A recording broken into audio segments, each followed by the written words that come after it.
राष्ट्र सर्वप्रथम, राष्ट्र सर्वप्रथम, राष्ट्र सर्वप्रथम, राष्ट्र सर्वप्रथम। राष्ट्र सर्वप्रथम की बात कार्यक्रम में आप सभी राष्ट्रवासियों का हार्दिक स्वागत है।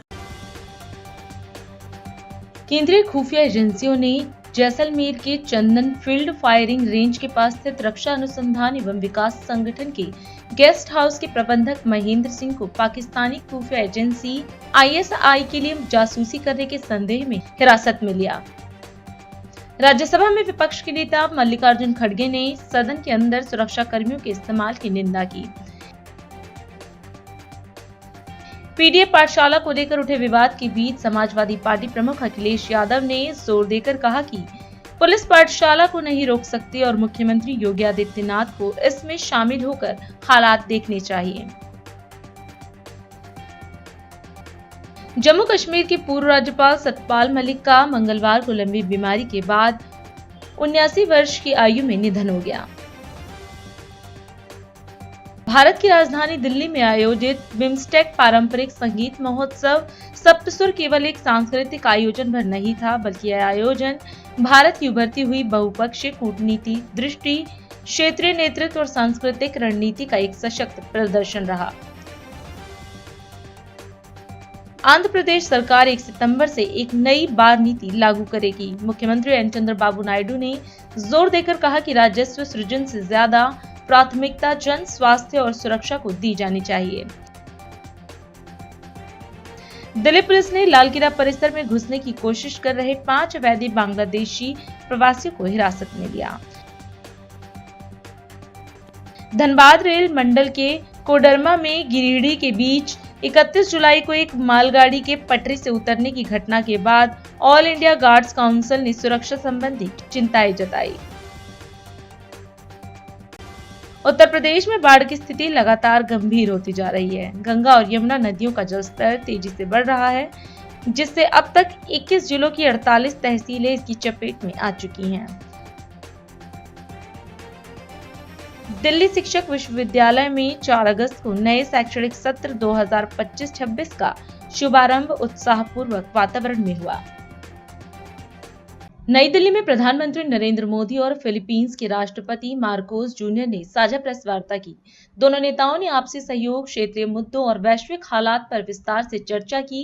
इस दौरान भारत और फिलीपींस ने अपने रिश्तों को रणनीतिक साझेदारी का दर्जा देने का फैसला किया। प्रधानमंत्री ने बताया कि द्विपक्षीय व्यापार $3 अरब का आंकड़ा पार कर चुका है और इसे और आगे बढ़ाने के लिए भारत आसियान मुक्त व्यापार समझौते की समीक्षा जल्द पूरी करने और द्विपक्षीय व्यापार समझौते पर काम शुरू करने पर सहमति बनी है। आज मैंने और राष्ट्रपति जी ने आपसी सहयोग, क्षेत्रीय मुद्दों और अंतर्राष्ट्रीय परिस्थितियों पर विस्तार से बातचीत की। ये प्रसन्नता का विषय है कि आज हमने अपने संबंधों को स्ट्रैटेजिक पार्टनरशिप का दर्जा देने का निर्णय लिया है। इस पार्टनरशिप के पोटेंशियल को परिणामों में परिवर्तित करने के लिए एक व्यापक एक्शन प्लान भी बनाया गया है। हमारा बायलैटरल ट्रेड निरंतर बढ़ रहा है और $3 बिलियन का आंकड़ा पार कर चुका है। इसे और मजबूत करने के लिए India ASEAN free trade agreement के रिव्यू को जल्द से जल्द पूरा करना हमारी प्राथमिकता है। साथ ही हमने द्विपक्षीय प्रेफरेंशियल ट्रेड एग्रीमेंट की दिशा में काम करने का फैसला भी किया है। इंफॉर्मेशन एंड डिजिटल टेक्नोलॉजी, स्वास्थ्य, ऑटोमोबाइल्स, इंफ्रास्ट्रक्चर, मिनरल्स, हर सेक्टर में हमारी कंपनियां सक्रिय रूप से काम कर रही हैं। विज्ञान और टेक्निक के क्षेत्र में वायरोलॉजी से लेकर AI और एडिटिव मैन्युफैक्चरिंग तक जॉइंट रिसर्च चल रही है। आज संपन्न हुए science and technology cooperation plan से इसमें और गति आएगी। वाराणसी में स्थित इंटरनेशनल राइस रिसर्च इंस्टीट्यूट का regional centre ultra low glycaemic index को इस वाले चावल पर काम कर रहा है। यानी हम साथ मिलकर स्वाद और सेहत दोनों पर काम कर रहे हैं। मुझे यह कहते हुए खुशी है कि डेवलपमेंट पार्टनरशिप के अंतर्गत हम फिलीपींस में क्विक इम्पैक्ट प्रोजेक्ट की संख्या बढ़ाएंगे और फिलीपींस में सॉवरेन डाटा क्लाउड इंफ्रास्ट्रक्चर के विकास में भी सहयोग देंगे। धरती पर तो हमारी साझेदारी मजबूत है ही और अब हमने अंतरिक्ष की भी तैयारी शुरू कर दी है। इसके लिए आज समझौता भी किया गया है। फ्रेंड्स, मजबूत हो रहे रक्षा संबंध गहरे आपसी विश्वास का प्रतीक है। मैरीटाइम नेशंस के रूप में दोनों देशों के बीच मैरीटाइम कोऑपरेशन स्वाभाविक भी है और आवश्यक भी।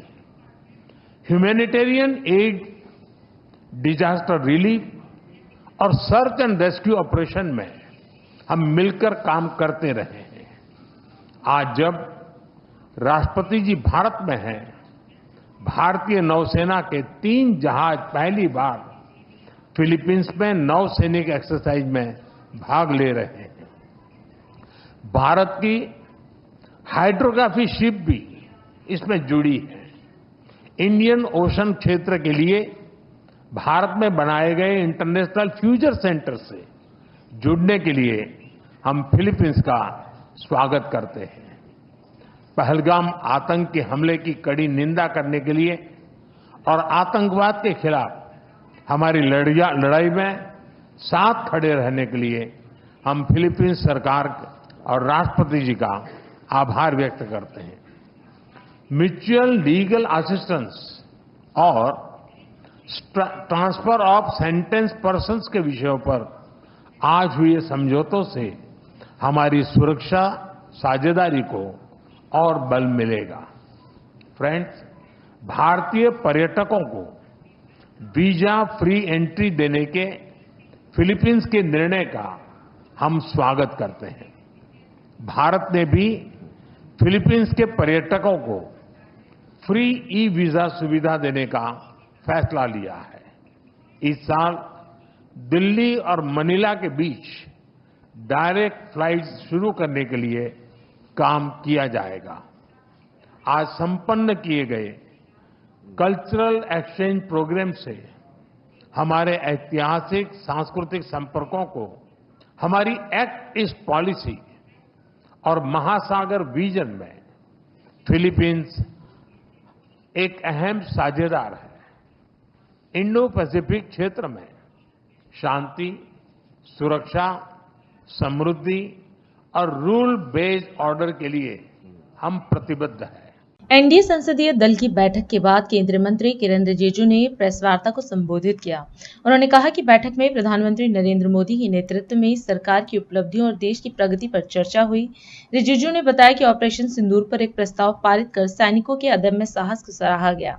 इसके साथ ही उन्होंने कांग्रेस सांसद और विपक्ष के नेता राहुल गांधी की सेना को लेकर कथित टिप्पणी की कड़ी आलोचना करते हुए इसे देश के जवानों का अपमान बताया। पार्लियामेंट्री पार्टी का मीटिंग हुई और आप सबको मालूम है एनडीए का फॉर्मेशन 1998 में शुरू होने के बाद 25 इयर्स पार करके अब तीसरी बार लगातार प्राइम मिनिस्टर मोदी जी के नेतृत्व में सरकार बनी है। तो आज के एनडीए पार्लियामेंट्री पार्टी के मीटिंग में एनडीए का सक्सेसफुल जर्नी और एनडीए सरकार के माध्यम से प्राइम मिनिस्टर मोदी जी के नेतृत्व में जो देश में सक्सेस पाया है उसका भी एक तरीके से सेलिब्रेशन है। एनडीए पार्लियामेंट्री पार्टी के मीटिंग में प्रधानमंत्री जी का उद्बोधन, प्रधानमंत्री मोदी जी का मार्गदर्शन हुआ और प्राइम मिनिस्टर ने बहुत अच्छी तरह से उनका एक्सपीरियंस शेयर किया, एनडीए का जर्नी और फिर NDA as an organic body, as a natural alliance कैसे आगे जाना है, इसके बारे में प्रधानमंत्री जी ने एनडीए पार्लियामेंट्री पार्टी में संबोधन किया और हम लोगों को गाइड किया है। एनडीए पार्लियामेंट्री पार्टी मीटिंग में एक रेजोल्यूशन पास हुआ, ऑपरेशन सिंदूर और ऑपरेशन महादेव। ऑपरेशन सिंदूर का सक्सेसफुल हमारा मिलिट्री एक्शन के बाद फिर ऑपरेशन महादेव का जो सक्सेस है उसको लेकर के एनडीए पार्लियामेंट्री पार्टी ने रेजोल्यूशन पास किया और भारत के सेना को, आर्म फोर्सेस को हमने श्रद्धांजलि दिया, अभिनंदन किया और सराहना करते हुए देश के ओर से हम हमेशा सेना के साथ खड़ा रहेंगे, रेजोल्यूशन पास किया। उसके बाद में राज्यसभा में लीडर ऑफ अपोजिशन मल्लिकार्जुन खड़गे जी ने एक पत्र लिखा है डिप्टी चेयरमैन को। वो पत्र में गलत बात लिखा है, हमने सदन में भी उसका उल्लेख किया है। अपोजिशन पार्टी ने एलिगेशन लगाया कि राज्यसभा में पुलिस लेकर के, बाहर से आर्मी और सीआईएसएफ लेकर के जवानों को यूज किया है, ऐसा करके गलत इल्जाम लगाया है और फिर उसको दोहराया है आज। तो चेयर की ओर से क्लैरिफाई किया गया है कि कोई बाहर का कोई ना मिलिट्री ना कोई पुलिस सीआईएसएफ का कोई फोर्स नहीं है, वो हाउस का मार्शल ही सदन में रहता है और एज पर रूल मार्शल ही पार्लियामेंट हाउस के अंदर में एंटर कर सकता है। मार्शल के बिना कोई दूसरा एंटर नहीं कर सकता है, सिर्फ मेंबर्स और स्टाफ होते हैं और मार्शल का इजाजत हो सकता है, बाकी कोई आ ही नहीं सकता है। तो अपोजिशन पार्टी ने जो गलत बात फैलाया कि सीआईएसएफ और पुलिस को लेकर आया है, आज तो लीडर ऑफ अपोजिशन ने फिर कहा कि आर्मी को लेकर आया अंदर में। तो ऐसे बात करके पूरा सदन का गरिमा को गिराने का काम किया है और देश को गुमराह करने का काम किया है। तो इसका भी हमने खंडन किया है। और आज ये तीसरे सप्ताह का शुरुआत है, थर्ड वीक। तो 3 सप्ताह हमारा हाउस का अभी हो गया है, चल रहा है। हम पूरा एक बिल पारित नहीं कर पाया। एक शिपिंग वाला बिल हमने राज्यसभा में पास किया, वो लोकसभा में आए हैं और लोकसभा में मणिपुर में जो प्रेसिडेंट रूल हुआ है उसका एक स्टैट्यूटरी रेजुलेशन है, वो पास किया है, वो राज्यसभा में अभी गया है। आज राज्यसभा में उसको पारित करेंगे। तो हमने ये निर्णय किया है और अपोजिशन को भी हमने अनुरोध किया है कि आज हम बिल पारित करेंगे। लोकसभा में scheduled tribe reservation in the Goa assembly, tribals को गोवा असेंबली में रिजर्वेशन देने का जो बिल है उसको आज हम लोकसभा में रखेंगे और इसका चर्चा बाकी पिछले सेशन में हो चुकी थी। तो आज थोड़ा सा जो बचा हुआ टाइम है उसको औपचारिक करके हम उसको पारित करेंगे और राज्यसभा में स्टैट्यूटरी रेजुलेशन है उसको पारित करेंगे क्योंकि वह संवैधानिक व्यवस्था है, टाइम बाउंड है, उसको हमको पारित करना है। फिर हम बाकी बिल्स लेके आएंगे और इससे पहले हम अपोजिशन पार्टी को अनुरोध कर रहा हूं, हम बार बार कर रहे हैं कि बिल्स और बाकी संसद में कामकाज को चलाने में बाधित ना करें। देश के जनता ने हम सबको पार्लियामेंट में इसलिए भेजा कि देश के लिए काम करें और संसद का समय बर्बाद करके, करोड़ों पैसा बर्बाद करके, हंगामा करके बहुत नुकसान होता है। तो हमारा तरफ से फिर से हम अपील कर रहे हैं कि हम बिल पारित करने के लिए आज से सरकार बिल्कुल तैयार है और इसको बाधित करने का विपक्ष की तरफ से कोई कोशिश ना करे। मिल के हम पारित करेंगे, सब सुझाव दे, सब अपना बात करें, डिबेट डिस्कशन में सबका योगदान चाहिए, यही मेरा अपील है। MS स्वामीनाथन की जन्म शताब्दी के अवसर पर आयोजित होने वाले अंतर्राष्ट्रीय सम्मेलन की जानकारी देने के उद्देश्य से दिल्ली के NASC कॉम्प्लेक्स स्थित आकाश हॉल में एक विशेष प्रेस वार्ता का आयोजन किया गया। इस अवसर पर वरिष्ठ वैज्ञानिक व MS स्वामीनाथन रिसर्च फाउंडेशन की अध्यक्षा एवं स्वर्गीय स्वामीनाथन जी की पुत्री डॉक्टर सौम्या स्वामीनाथन, ICAR के director doctor Mangilal Jat, IARI के संयुक्त निदेशक अनुसंधान डॉक्टर C विश्वनाथन और IARI के पूर्व निदेशक एवं national academy of agriculture sciences के प्रतिनिधि डॉक्टर AK सिंह उपस्थित रहे। मीडिया से बात करते हुए वरिष्ठ वैज्ञानिकों ने बताया कि MS स्वामीनाथन जी की जन्म शताब्दी के अवसर पर 7 अगस्त से 9 अगस्त तक नई दिल्ली की राष्ट्रीय कृषि एवं विज्ञान परिसर स्थित भारत रत्न C सुब्रमण्यम ऑडिटोरियम में अंतर्राष्ट्रीय सम्मेलन का आयोजन किया जाएगा, जहां एक और अंतर्राष्ट्रीय स्तर पर कृषि विज्ञान व कृषि से जुड़े गणमान्य व्यक्ति हरित क्रांति को सदा हरित क्रांति में परिवर्तित करने के उद्देश्य से जुटेंगे। वहीं सम्मेलन का उद्घाटन भारत के प्रधानमंत्री नरेंद्र मोदी द्वारा किया जाएगा। प्रोफेसर स्वामीनाथन की विरासत को सम्मानित करने के उद्देश्य से एक शताब्दी स्मृति सिक्का व डाक टिकट का भी विमोचन इस अवसर पर किया जाएगा। DID न्यूज प्रतिनिधि ने इस अवसर पर स्वर्गीय स्वामीनाथन जी की पुत्री एवं वरिष्ठ वैज्ञानिक सौम्या स्वामीनाथन से बात की और इस कार्यक्रम के बारे में जानकारी प्राप्त करने का प्रयास किया। आप भी जानें भारतीय कृषि अनुसंधान के इस महासंगम के बारे में। आज प्रेस कॉन्फ्रेंस ये इंटरनेशनल कॉन्फ्रेंस के बारे में था, जो मेरे पूज्य पिताजी प्रोफेसर MS स्वामीनाथन की जन्म शताब्दी पे ऑर्गेनाइज किया जा रहा है। ये MS स्वामीनाथन रिसर्च फाउंडेशन और कृषि मंत्रालय, ICAR और IARI और national academy of agricultural scientist मिलके इसको ऑर्गेनाइज कर रहे हैं। माननीय प्रधानमंत्री जी इसका इनॉग्रेशन करेंगे और एक स्टैम्प और कॉइन 7 अगस्त 7 को रिलीज़ होगा प्रोफेसर स्वामीनाथन के नाम पे। और एक नया ग्लोबल अवार्ड इंस्टीट्यूट किया गया है, उसका नाम है TWAS MS Swaminathan award for food and peace. वो भी प्रधानमंत्री के हाथ से पहले जो अवार्डी हैं उनको दिया जाएगा। 3 दिन की चर्चा होगी, मंथन होंगे कई टॉपिक्स के ऊपर, और तीसरे दिन एक global call to action launch किया जाएगा, जो हमें आगे का मार्गदर्शन बताएगा कि एक सदाबहार क्रांति कैसे हम ला सकते हैं। कुछ हाइलाइट्स जो हैं कॉन्फ्रेंस की वो साझा करना चाहता हूँ।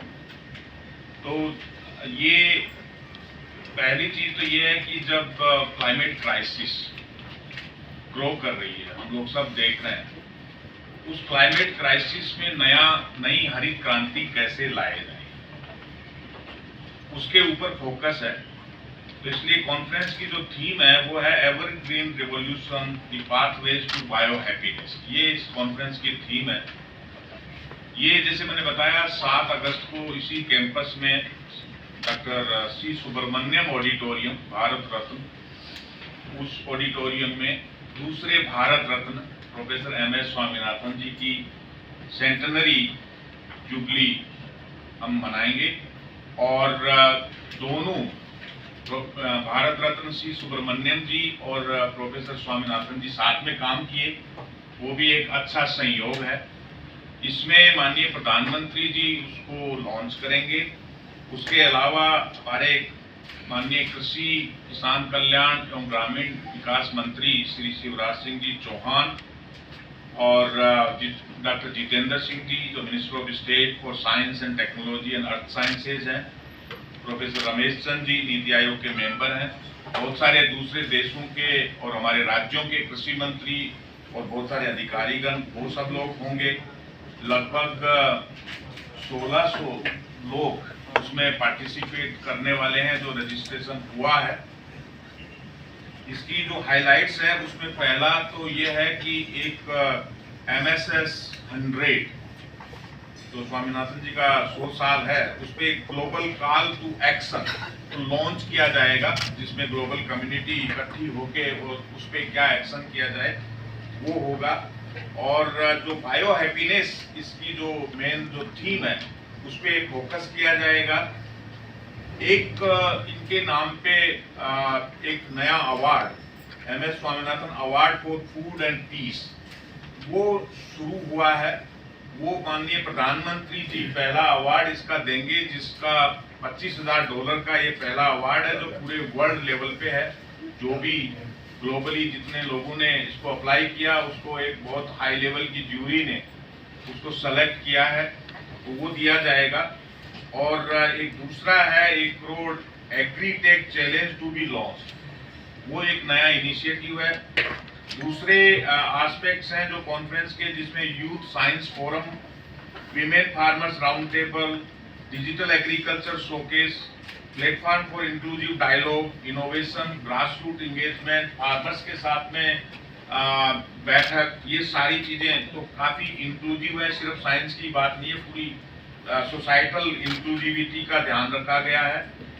और इसमें बहुत सारे लोग मीडिया के साथ में रूबरू होंगे, इंटरव्यूज करेंगे अलग अलग थीमेटिक एरियाज पे। देन एक्सक्लूसिव कवरेज है, जो इंस्टीट्यूशनल कोलैबोरेशंस और पार्टनरशिप्स हैं, तो उसके ऊपर बात होगी। तो ये कुछ हाइलाइट्स हैं कॉन्फ्रेंस की।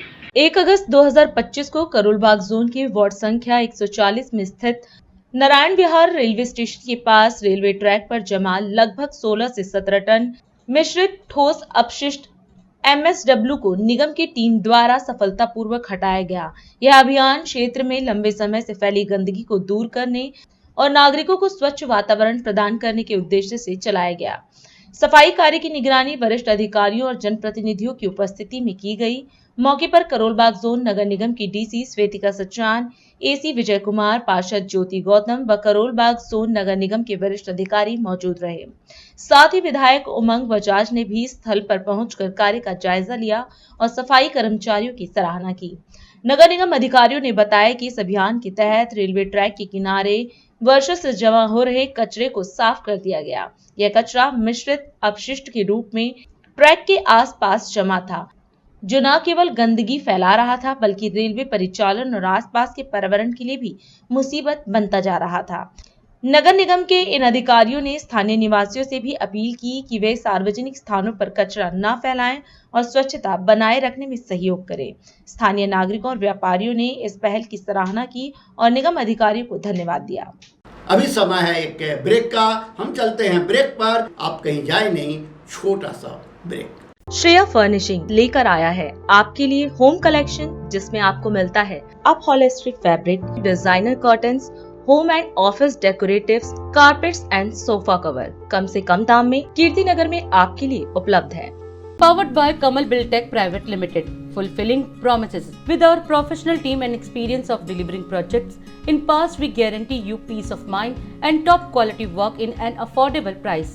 राष्ट्र सर्वप्रथम की बात कार्यक्रम में ब्रेक के बाद एक बार फिर आप सभी राष्ट्रवासियों का स्वागत है। अलीगढ़ में 958 करोड़ की लागत से बनी 186 विकास परियोजनाओं का लोकार्पण और शिलान्यास किया गया। इस अवसर पर मुख्यमंत्री योगी आदित्यनाथ ने अलीगढ़ वासियों को बधाई दी और कहा कि ये परियोजनाएं नए भारत के निर्माण की दिशा में एक महत्वपूर्ण कदम है। कार्यक्रम में पेयजल पुनर्गठन योजना, विधि विज्ञान प्रयोगशाला, अतरौली रेलवे मार्ग का चौड़ीकरण, डिग्री कॉलेज और जलाशय जैसी महत्वपूर्ण परियोजनाओं का उद्घाटन किया गया। जनप्रतिनिधियों और अधिकारियों के साथ बैठक में विकास कार्यों की प्रगति पर भी चर्चा हुई। आज के जनपद अलीगढ़ के विकास परियोजनाओं के लोकार्पण और शिलान्यास कार्यक्रम में अलीगढ़ के मेरे सभी बहनों और भाइयों, आज 957 करोड़ रुपए से अधिक की परियोजनाओं का उपहार रक्षाबंधन के ठीक पूर्व जनपद अलीगढ़ को प्राप्त हो रही है।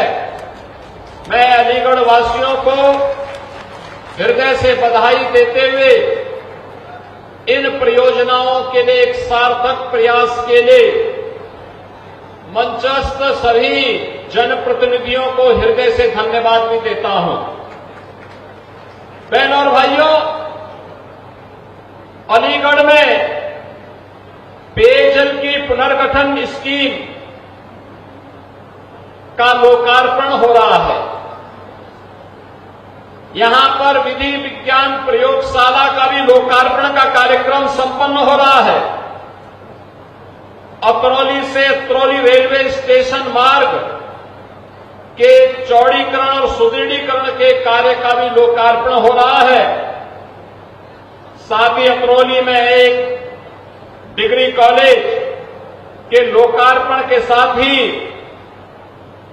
अलीगढ़ नगर में स्काई टावर परिसर में 900 किलोलीटर क्षमता का एक जलाशय का लोकार्पण किया जा रहा है और इसके साथ ही यहां पर अलीगढ़ से जुड़ी हुई ढेर सारी योजनाओं का शिलान्यास का कार्यक्रम जो आने वाले समय में अलीगढ़ को एक नई पहचान देने वाले हैं। इन सभी परियोजनाओं के शिलान्यास का कार्यक्रम भी आज यहां पर संपन्न हो रहा है। इन सभी योजनाओं के लिए अलीगढ़ वासियों को आप सभी नागरिकों को हृदय से बधाई देते हुए मैं आपका अभिनंदन करता हूं, स्वागत करता हूं। बहन और भाइयों, आज प्रातःकाल ही मुझे यहां पर आने का अवसर प्राप्त हुआ है। अलीगढ़ मंडल की इंफ्रास्ट्रक्चर से जुड़े हुए परियोजनाओं को लेकर के जनप्रतिनिधियों के प्रस्तावों पर उनसे चर्चा करने, शासन से जुड़े हुए वरिष्ठ अधिकारियों के सामने उनकी प्राथमिकताओं को तय करते हुए जहां जनप्रतिनिधियों के साथ व्यापक विचार विमर्श हुआ, वहीं विकास की इन परियोजनाओं के लोकार्पण का भी ये समारोह आज हम सबके सामने एक नए भारत के एक उदयमान अलीगढ़ के रूप में हम सबको देखने को मिल रहा है। आंध्र प्रदेश के तिरुपति स्थित राष्ट्रीय संस्कृत विश्वविद्यालय में धर्माधारित सुशासन सतत विकास की ओर एक मार्ग विषयक कार्यक्रम का आयोजन किया गया। इस कार्यक्रम में उत्तराखंड के मुख्यमंत्री पुष्कर सिंह धामी ने सहभागिता की। मुख्यमंत्री ने कहा कि भारतीय सनातन परंपरा में धर्म केवल उपासना पद्धति नहीं बल्कि मूल्य आधारित जीवन शैली है, जो व्यक्ति, समाज और संपूर्ण सृष्टि के कल्याण का मार्ग प्रशस्त करती है। कार्यक्रम में भाग लेने के लिए मुख्यमंत्री ने विश्वविद्यालय परिवार का आभार भी व्यक्त किया। ये मेरा परम सौभाग्य है कि मुझे आज भगवान वेंकटेश्वर स्वामी की इस दिव्य भूमि में, तिरुपति में, राष्ट्रीय संस्कृत विश्वविद्यालय तिरुपति एवं भारतीय दार्शनिक अनुसंधान परिषद द्वारा आयोजित भाष्योत्सव के अवसर पर हमारी गौरवशाली परंपरा के आप सभी धर्म ध्वज वाहकों के बीच में, आप सबके बीच में मुझे भी उपस्थित होने का सौभाग्य प्राप्त हुआ है। आज के इस अवसर पर मुझे धर्म आधारित सुशासन सतत विकास की ओर एक मार्ग जैसे महत्वपूर्ण विषय पर अपने विचार साझा करने का अवसर प्रदान करने के लिए मैं विश्वविद्यालय परिवार का हार्दिक आभार व्यक्त करता हूं। भाइयों बहनों, भारतीय सनातन संस्कृति में धर्म को उपासना पद्धति नहीं बल्कि मूल्य आधारित जीवन पद्धति माना गया है। धर्म व्यक्ति, समाज और संपूर्ण सृष्टि के कल्याण का मार्ग प्रशस्त करता है। धर्म ही वह शक्ति है जो हमारे जीवन में मर्यादा, नीति, न्याय, कर्तव्य, करुणा और उत्तरदायित्व की भावना का संचार करता है। हमारे वेदों और पुराणों में कहा गया है, धारयति इति धर्मः, जो सभी को धारित करे, पोषित करे, सबके कल्याण की भावना से युक्त हो, वही धर्म है। हमारे यहाँ यह भी कहा गया है, धर्मो विश्वस्य जगतः प्रतिष्ठा, अर्थात धर्म ही इस संपूर्ण सृष्टि की आधारशिला है। सदियों से यही धर्म हमारे सुशासन का, और मैं अंग्रेजी में कहूं तो गुड गवर्नेंस का मूल आधार रहा है।